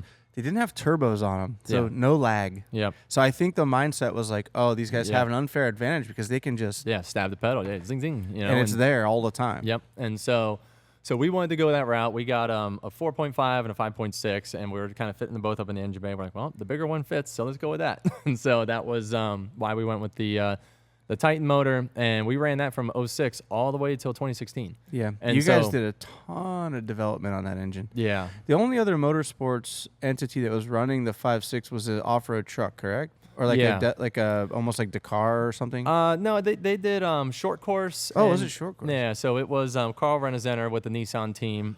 They had the VK, and they were building that thing out to make like 850 horsepower. And so it had all new timing sprockets on the cams, new chains, like big chains, big tensioners, the guides. It was dry sumped because it had the big drive pulley on the bottom. Yep. And so we ran the V8 setup, or we ran our V8 setup, me and Kevin, up until 2010 when we got our hands on one of those engines because Nissan shut down the off-road program. And all of a sudden they're like, you're the only other person in the world racing on this motor. So do you want to try to fit one of these in your car? I'm like, absolutely. So a bunch of engine crates showed up at your shop, and it's time to figure out how to make it go in the car. And so yeah. Kevin dry sump still? Yeah. So Kevin built a little engine stand. We made it run on an engine stand first in the first half of the season in 2010, and then we swapped it into the chassis halfway through in 2010. And it was tough. It was rad. And so that was the first time taking out the big motor. It was only doing like 550 wheel at the time, and then it we kind of slowly incremented it back up because it had like small headers on it, and we did the big headers with MA. Yep. And then we added the nitrous with MA when we knew we needed that, and that was when we got. That was our mega run in FD. We went second place, first place, third place, first place in the championship. Jeez. 4 years in a row. And that was with the, it was not nitrous the first year and then nitrous those last 3 years. So driver skill comes into play there. I mean, you have to be dialed, right, to get those results. But the machine being able to handle the abuse and do what you want it to do when you need it to do it is also so important in drifting. Yeah. Because you are beating on these cars so hard that they fail. Mm-hmm. And so you're able to build this 5.6 into something that was lasting and was reliable. So we were able to, like the first year I worked with MA, which was 2012, we went through like 3 motors that year. Okay. And we were trying different ECUs, different packages. Basically, that engine setup did not like the rev limiter. We weren't blowing the motors up, but we were basically like flipping the little lash caps under the buckets. Yep. So it was a 2-piece setup, and so we're flipping those like sideways, or they would fall out. We'd lose the valve, and we'd lose the cylinder. Yep. And so it was actually faster to swap the engine than to try and pull the head off because you couldn't pull the head off in the car. Yeah. So we basically were just like we're swapping motors like every other race. It was ridiculous. Oh man, no way. Yeah, it was dumb. Not trackside though, right? No. You're doing it at the workshop. Yeah. No, trackside. Yeah. Oh. Yeah, trackside. And so we eventually get a Motec on there, and Ray did some other work in the head to help it stay together.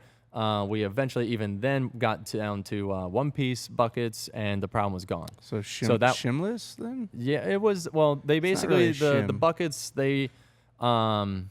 they actually have like different heights on them, right? Okay. And so we're able to get the buckets and basically grind them down to different heights if needed, versus like the universal bucket with 2 caps and the shim sits in between them. Right. So now it was built into the bucket and have different height ones, build the motor, check the tolerances, and swap them out and get it done. Dang. And so we had all that together.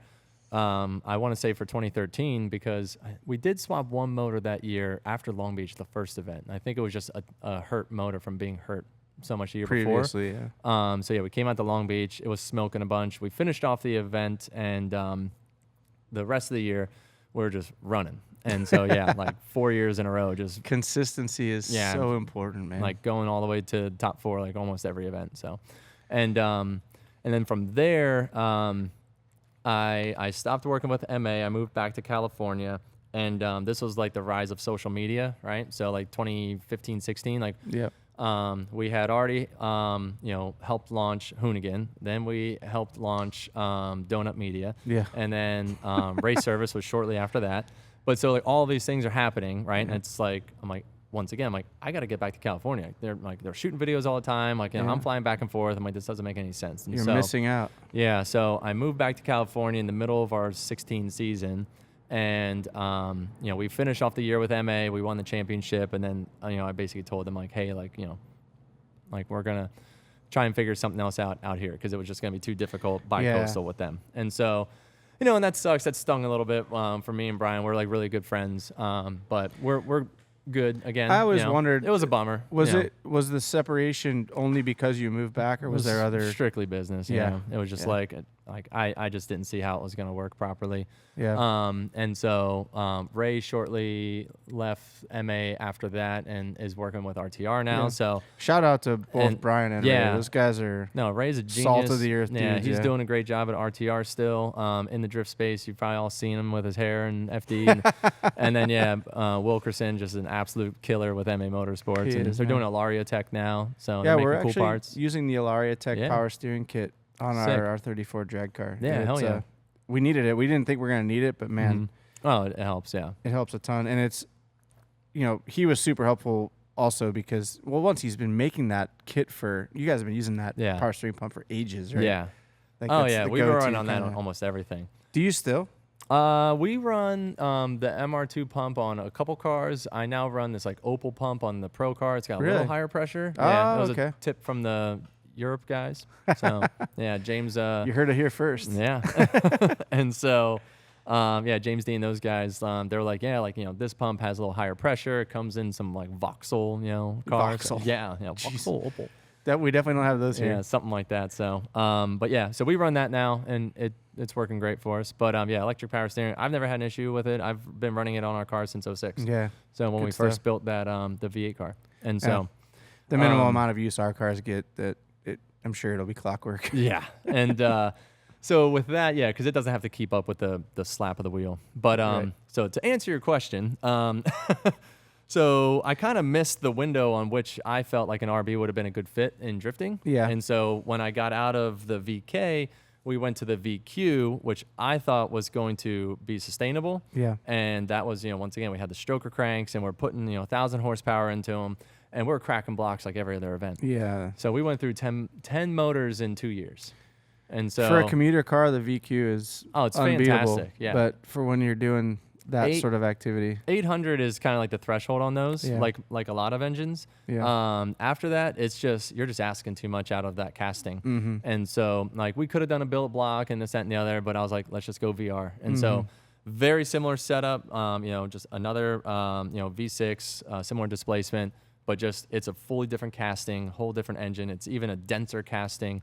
Oh, really? I didn't know that. Yeah, so it's a different forging process or casting process, I should say. And it's also just obviously the design in itself has more webbing, more strength. Yeah. And so that motor has just been an absolute ripper for us. And so and back to previous discussion, you're running that at a 3.8 liter displacement. You haven't. So we're back to the 3.8 on that because when we first built it, we were doing 4.1. Yeah. And then we were swapping the motor halfway through the season. It was like a health check, but also like, we're starting to see like lower compression numbers. We're like, okay, let's pull it out before there's a problem. Yeah. And then once we went to the 3.8, we're going all season now. So 1,000 plus horsepower. Oh yeah.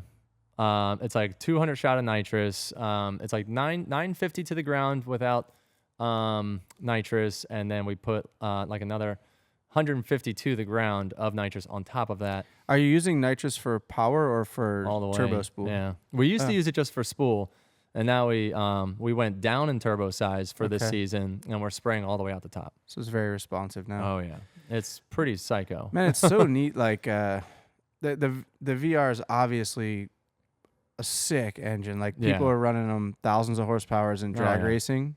It's crazy here in America. But to hear you have that sort of ability at 1,000 horsepower and beat the snot out of it in drifting, which is a whole nother level of beating. Yeah, oh yeah. And it lasts all season. Yeah. I tell people when it comes to like a drifting setup and they're like, this is good for 2,000 horsepower. It's like, for drifting, I always say like add 50%. Yeah. Right? So it's like your 1,000 horsepower setup is more so treating the components like a 1,500 horsepower setup because of, like I said, the duration of RPM, the clutch kicks and just all the shock that we put through it. It's not just cylinder pressure.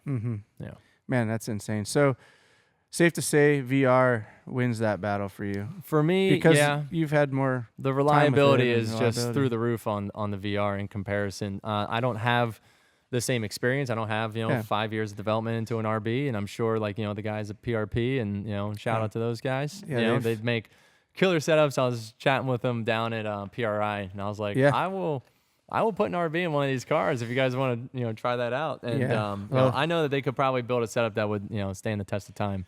A little birdie on my shoulder told me that they're building the first 5 of their new cast engines. Yeah. Right now while we speak. So that's so sick. Yeah, he was showing me some photos of that, and I was like, that would be the one that would do it. Yeah, I think once that that new casting that fixes the inherent oiling issues and those things comes about, which they have done, it's just now getting the castings out of the place that's casting them and in their hands to machine them, and it's a big process. Oh my God, it's a huge undertaking. And there's a reason the OEM didn't go back and redo, of course, and fix those problems. Yeah. And they're moving into the new facility. They have so much machinery. It's really awesome. And I would love to do a RB project with those guys. Yeah, it'd be cool. I think they would be keen on that. So, all right, dude. If you were in Fast and Furious, who would you play, and what car would you use in the movie? Ooh. Man, that's a wild one. Well, I mean, I think you can play yourself, dude. Yeah, I was gonna say, I don't have too much of a southern drawl, so not Sean. Yeah, so he's out. But yeah, I mean, I would be 1,000% keen to play myself. Yeah, drive a Z. That'd be really sick. Yeah, a new Z. I mean, there hasn't really been one in it yet. I think there's, No, I think, Sung's got his. Han drove one in the last one. But yeah, something tells me yours would be better. Yeah, his was pretty sick. I mean, it was very over his the was top. What, Veilside, right? Yeah, it was full Veilside kit. Yeah. I think with your roots and heritage, you would be running some full crazy Nismo package or something. Yeah, that would be cool. But yeah, no, that would be that'd be rad to be a part of that franchise in some capacity. But yeah, so yeah, Sung's got his new film coming out soon, so there's been a lot of talk about it. I've been watching from afar, and I'm hoping that I can get him on the podcast before the movie comes out, so that he can promote it and tell us a little bit about what went into making it and all that stuff. He's such a rad dude. He's so chill and for a cool. Hollywood guy. He's so down to earth and cool and knows a lot about cars. I know, and like he'll stop and give me time of day, and like that means like a lot. Bro. Yeah. I've met people that don't have half the clout that he has, that don't have the care and respect that he has for humans around him. And it's funny because, a lot of people would be like, oh, he's just that guy from Fast and Furious, or like, he's obviously has some other roles in the States. But like, he's like Brad Pitt on like the other half of the world. I know, right? Like it's like absolute, like tier 1, like A-level actor, like, recognition on the other side of the planet.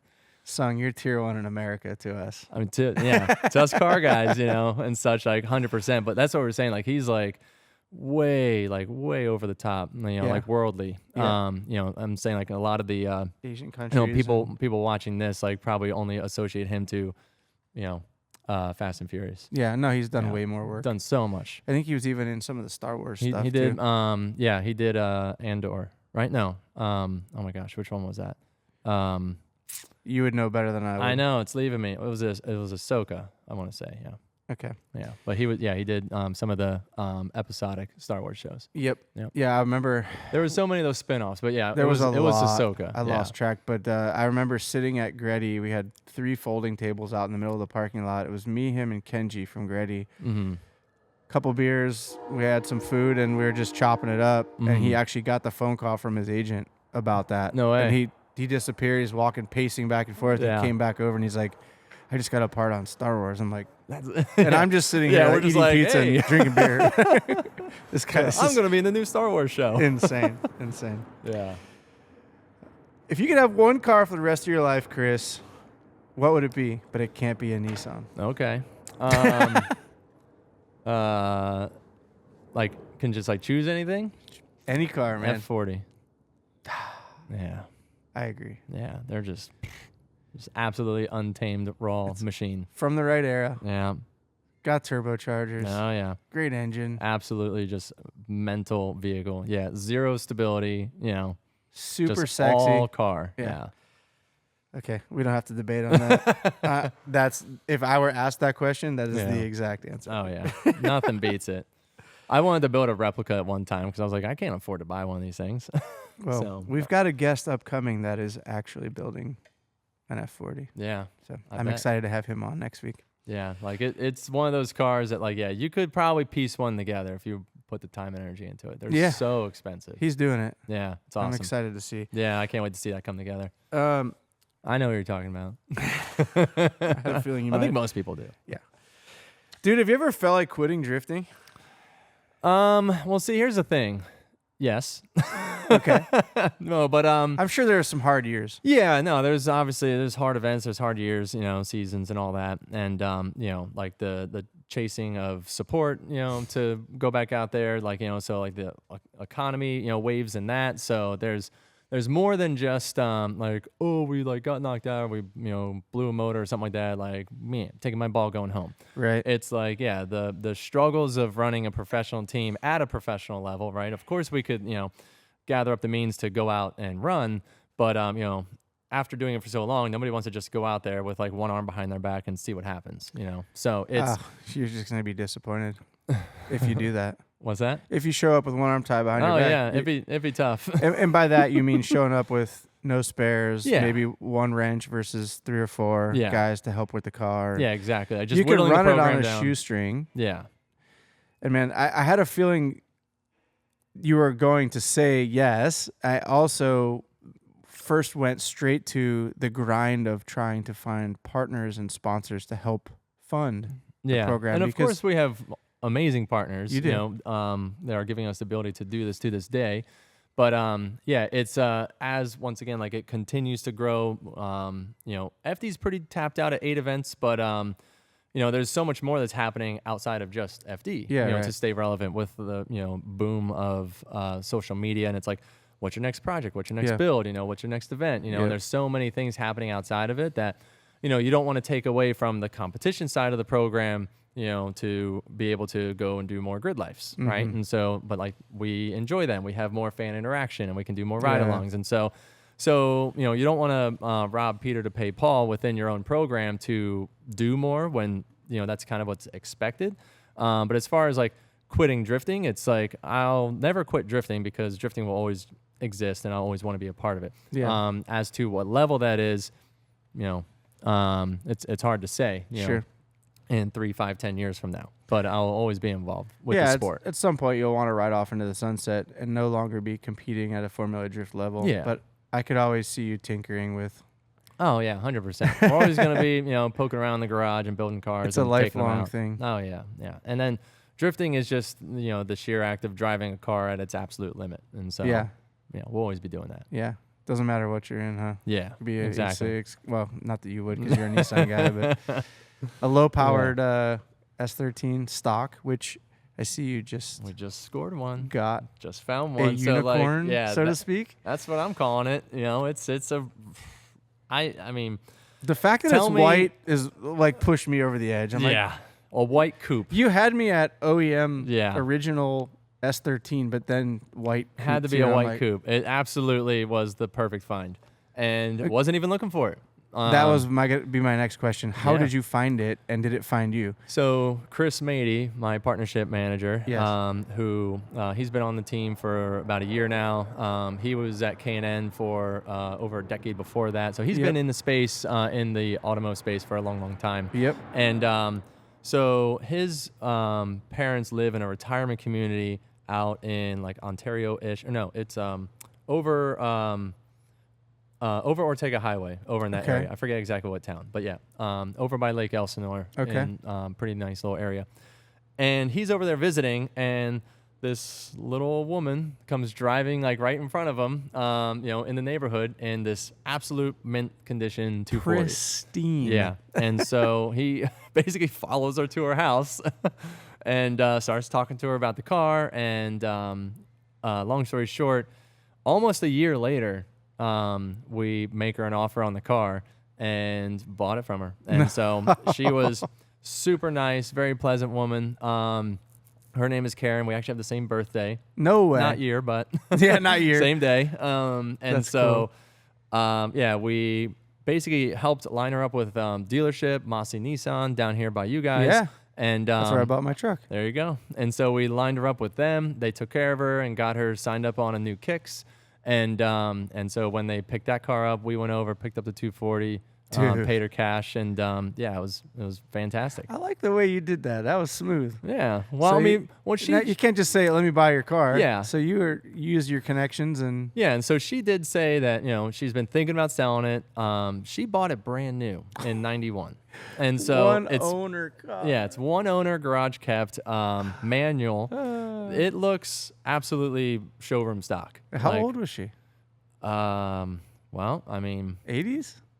Is she now? Yeah, she was like in her early 70s, I'd say. Early 70s. Okay. Yeah, she's very with it, Okay. and still. Well, I was just thinking still about running a manual every I'm day. thinking about rowing gears. Like, yeah. I know, and so That's she was awesome. like, well, like I do want to get something I can take my grandkids in, and blah blah blah, and so that was like kind of how the discussion went. We're like, so Matey went down to the dealership and basically got like a slew of pamphlets on like basically every model. He and did the work for her. Yeah, Atta and was boy. like. It was like, yeah, like, I got the Ultimo, we got the Sentra, we got the Kicks, got the Rogue, and basically gave her the whole catalog. And like, so she settled in on the Kicks, and they lined one up for her, and yeah, we went up, bought the car, and so everybody's happy. Man, Yeah. you laid the yellow brick road for her to get rid of that thing. Yeah.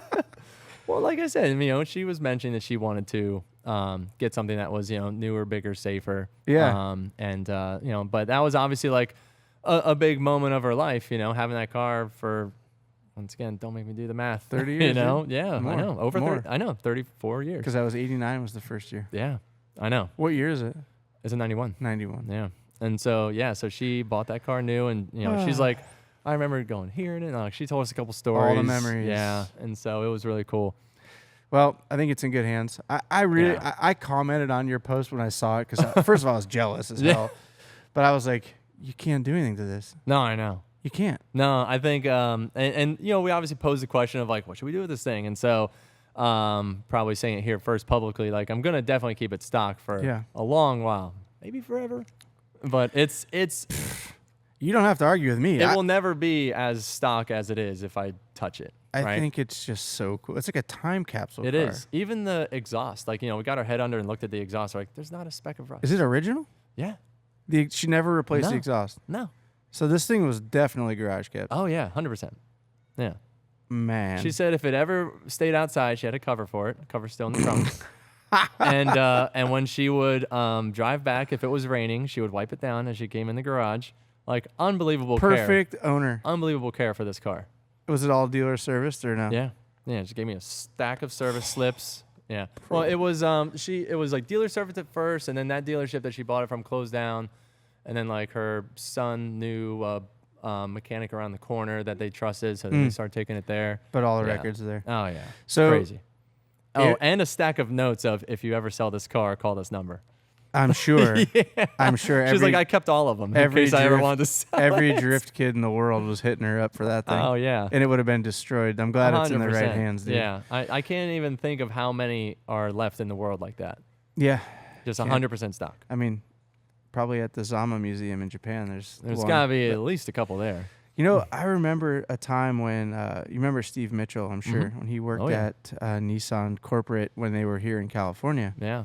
And He was that my big tie-in, my first tie-in to Nissan. Right, Yeah. same. And so that's where the convertible Z came about and the engine program, stuff like that. Yep. But initially.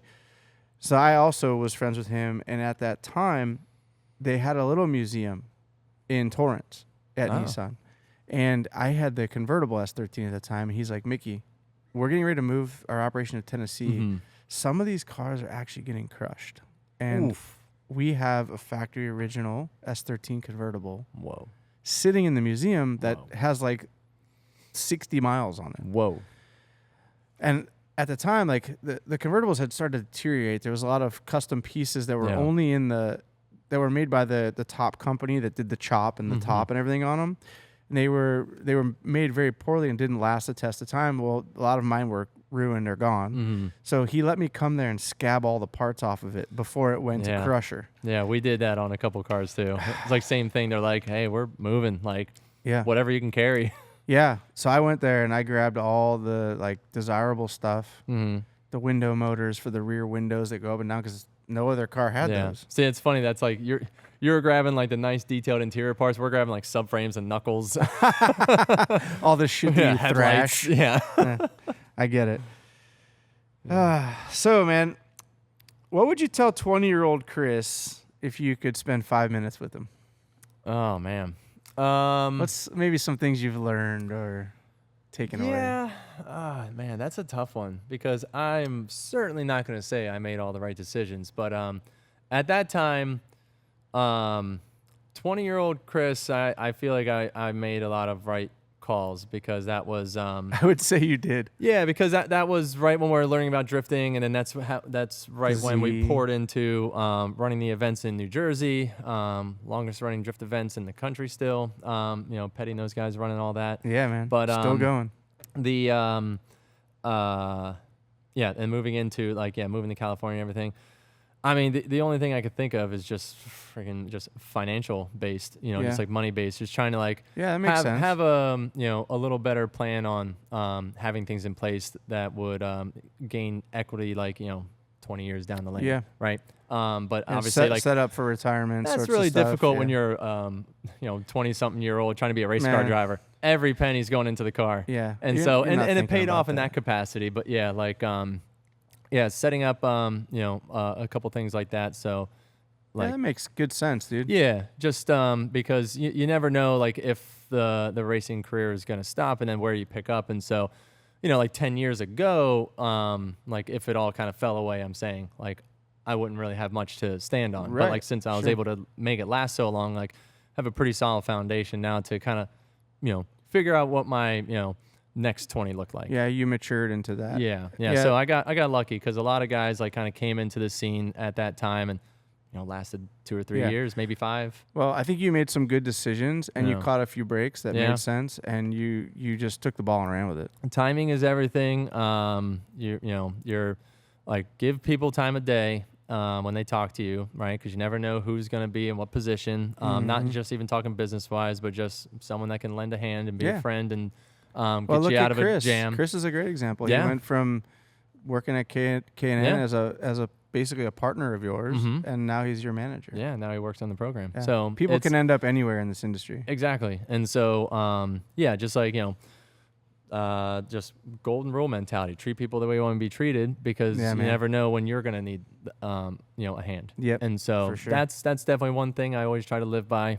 And I think that's what's also helped me in my career so many times because you get those waves of oh shit, I don't know how I'm going to put a program together, and then all of a sudden it's someone is there to support you that season, and so something falls into place because of something that you did right. Yeah, it's the trickle down effect. Yeah, it's not luck. It's it's a foundation that you built for yourself. Yeah, man. I think that's a fantastic answer. Yeah.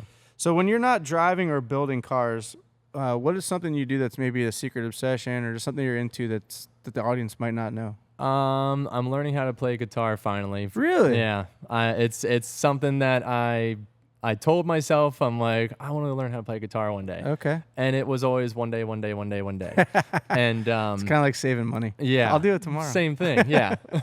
And so so it was funny because I kept saying it, and then my buddy Adam Barker, who is absolutely great on a guitar, he was visiting in March. I remember. And I said that I wanted to learn. I brought mine home, and I'm barely using it. And he's at the house, and he's just every morning, he's having his coffee, sitting on my balcony, and just wailing on it. And I'm like, that's it. I got to just today's the day. Take his lead. Yeah. And so that was cool. And he said a funny phrase, because I'm like I just always kept putting it off, and here I am, just got to do it. And he's like, yeah, best day to plant a tree was yesterday, so you might as well do it today. Or I'm sorry, no, I messed that up again.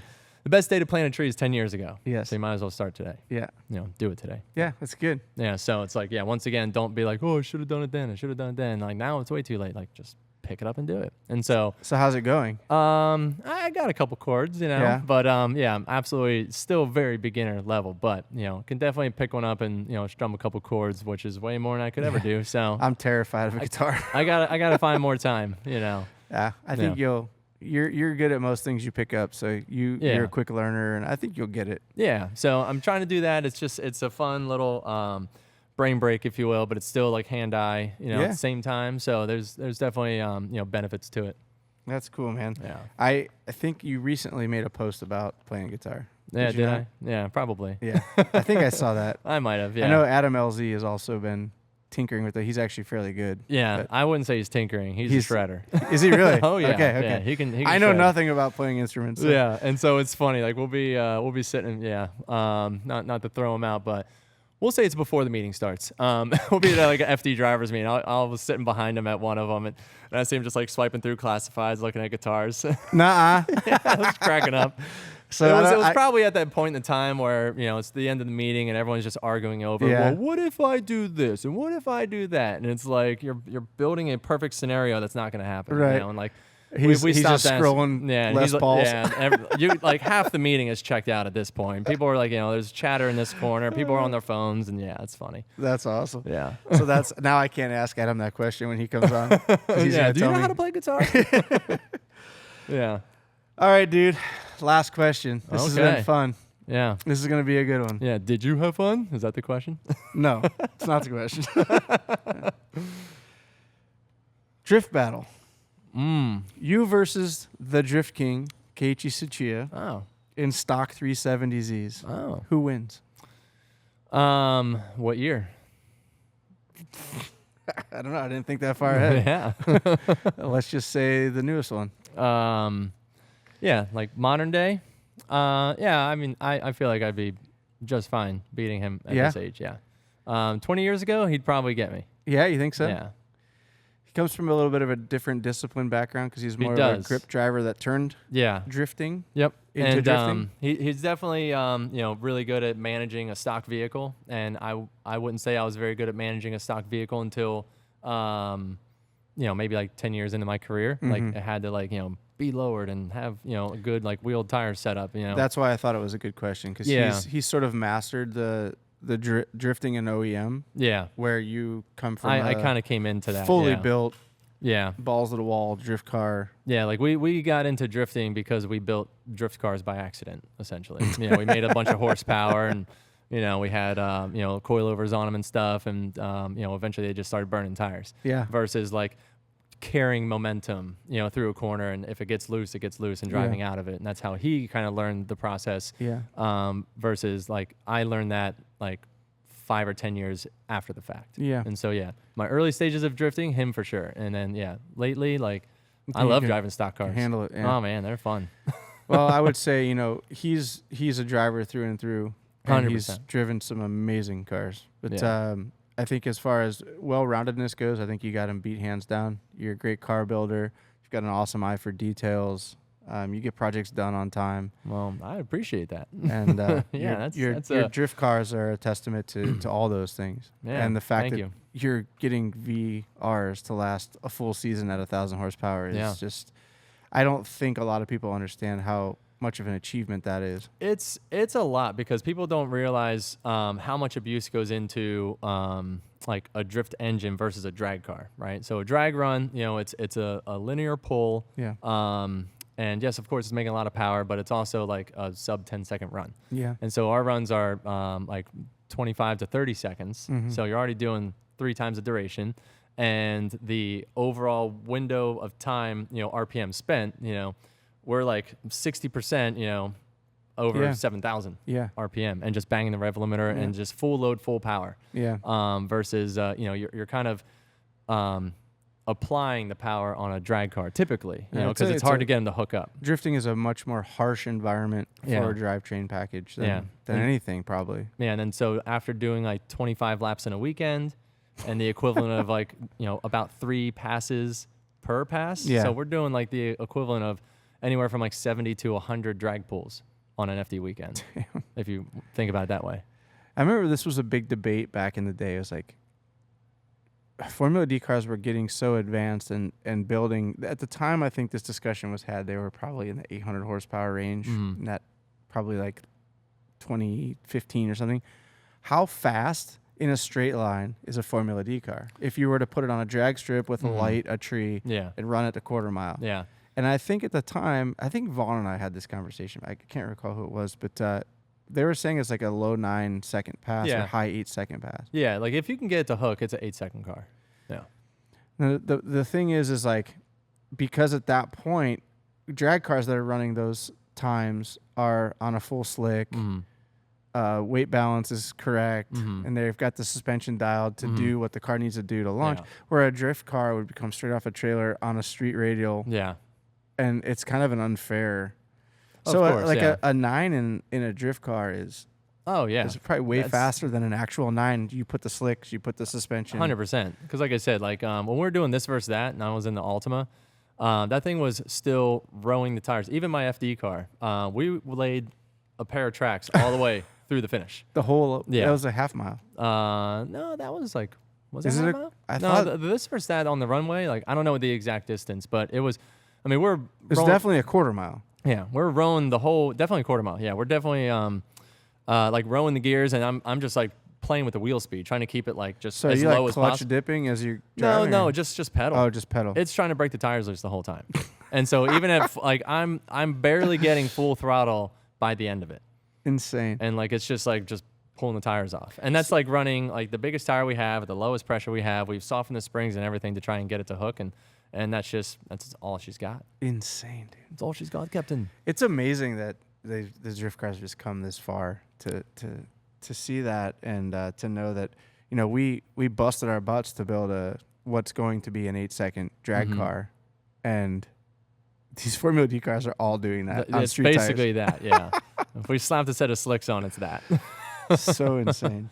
Yeah. Well, Chris, man, it's been fun, dude. I'm so happy you're able to come down here today. I know it's fairly close, but I also appreciate your time. So thank you, man. Thank you, man. Yeah, and I know I'm glad we got to touch on some of the old stuff. So like, yeah, for those that don't know, when Mickey was at Falcon, he was basically like my first like logistics manager, I guess. Like how would you describe that? You were my point person. At Falcon. Yeah. So I oversaw the teams that built the cars. We had our own staff.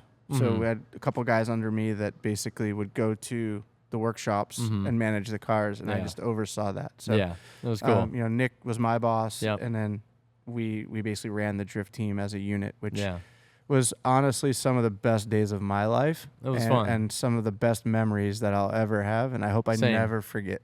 Yeah, same. And I don't want to say good old days, like it's not good anymore, but that was definitely like a staple point in my career where I'm like, I'm here to stay. Yeah. Is what it was. Yeah. I mean, I'm glad I was able to be a part of that for you and provide you with some income and the ability to get behind a car that was reliable. And a trailer to put a car in that wasn't a pilot transport. Yeah. You weren't paying for transport every week. Yeah. And man, the drift show offs in Houston. Those were sick. Man, just remember when Tony jumped the FD over the curb by accident? Speaking of drag racing.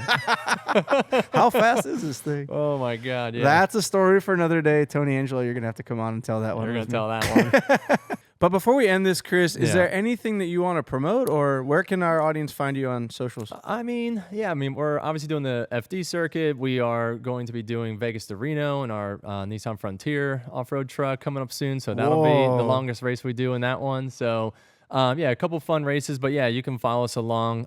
Instagram is at Chris Forsberg 64. So is my Facebook, and then our YouTube is Chris Forsberg Racing.